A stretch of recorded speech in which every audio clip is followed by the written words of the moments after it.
Welcome to the Black Box. Tonight, we're diving into a case that feels like it was ripped straight from a horror movie script. It's a story about a quiet college town, a house known for laughter and parties, and a night that ended in unimaginable tragedy. This is the mystery of 1122 King Road. In the fall of 2022, Moscow, Idaho, was the picture of a peaceful American town.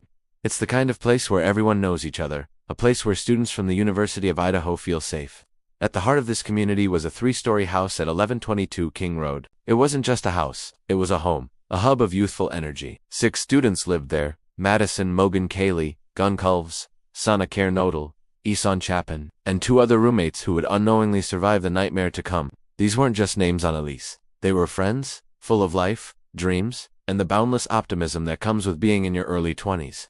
The house was known for its lively atmosphere, a place where friends gathered, music played, and memories were made. But on the night of November 13th, the music faded, the laughter stopped, and an eerie silence fell over 1122 King Road, concealing a secret so horrifying it would soon capture the attention of the entire world. What happened inside those walls would unravel a story far more disturbing than anyone could have imagined. The night of November 12th started like any other Saturday for the residents of the King Road house. Cayley and Madison spent the evening at a local bar, the Corner Club, before grabbing a late-night bite from a food truck. Shauna and her boyfriend Ethan, who was visiting for the weekend, had been at a party on campus. By 2 a.m., all 4 were back at the house, winding down for the night. The 2 other roommates were also home, settled in their own rooms. The house grew quiet as the town of Moscow slept, but sometime around 4 a.m., that peace was shattered. A figure, cloaked in darkness, slipped into the house. One of the surviving roommates, who we'll call DM, later told police she was woken up by what she thought was Cayley playing with her dog. Then she heard crying from Xana's room, and a male voice saying something like, "It's okay, I'm going to help you."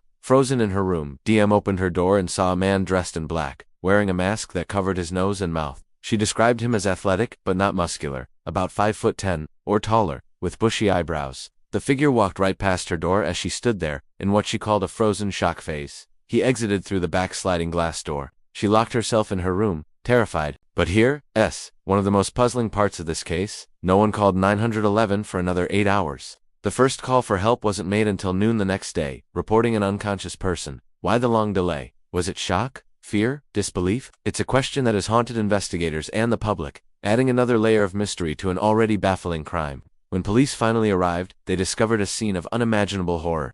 4 bright, promising young lives had been brutally cut short. In the days and weeks that followed, a cloud of fear and uncertainty descended upon the small town of Moscow. The community was on edge, and the nation was watching. The police had very few leads. They pleaded with the public for any information, specifically about a white Hyundai Elantra that was seen in the vicinity of the crime scene around the time of the murders. For nearly 7 weeks, the investigation seemed to be at a standstill. The lack of an arrest fueled rampant speculation online, with internet sleuths proposing all sorts of theories, some more credible than others. The pressure was immense.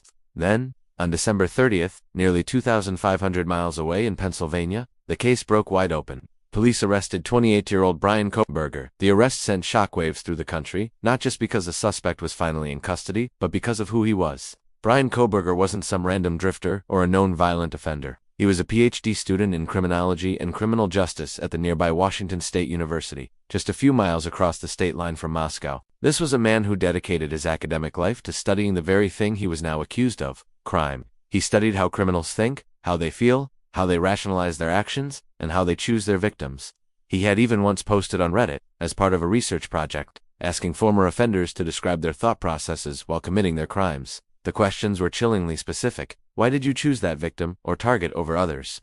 What was the first move you made to approach your victim? The revelation was stunning. Was this a case of a scholar trying to commit the perfect crime? Did he see this as some twisted real-world application of his academic studies? The man who was supposed to be learning how to understand criminals was now accused of being one. The profile was baffling.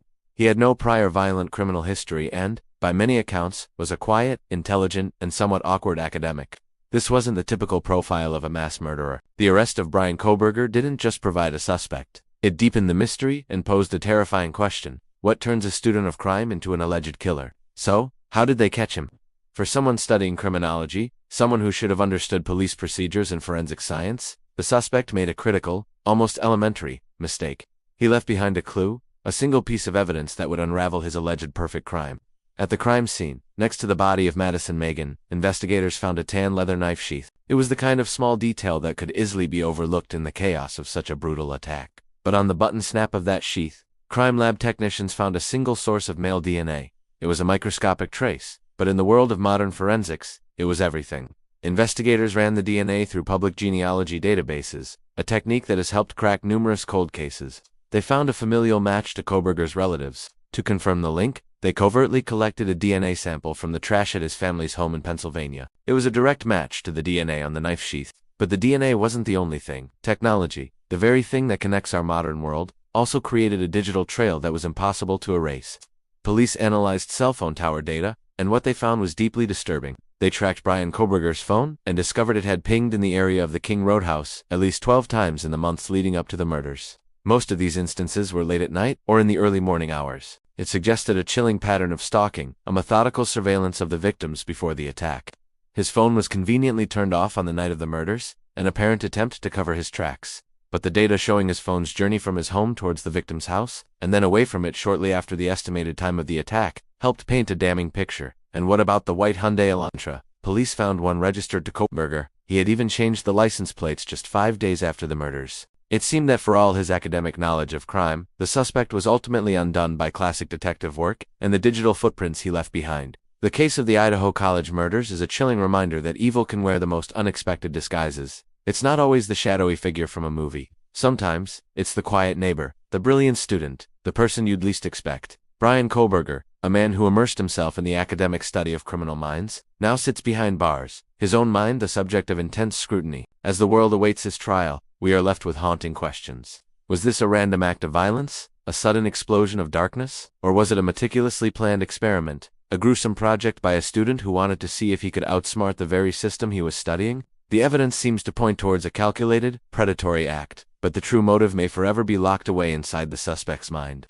The tragedy at 1122 King Road serves as a stark lesson. Intellect and knowledge are no barriers to cruelty. The pursuit of understanding crime from an academic perspective is one thing, but crossing the line into committing it is an unforgivable act of betrayal against humanity itself. The legal process will now run its course, and we can only hope that it brings some measure of justice for Kaylee, Madison, Shanna, and Ethan, and some sense of peace to their families and the shattered community of Moscow.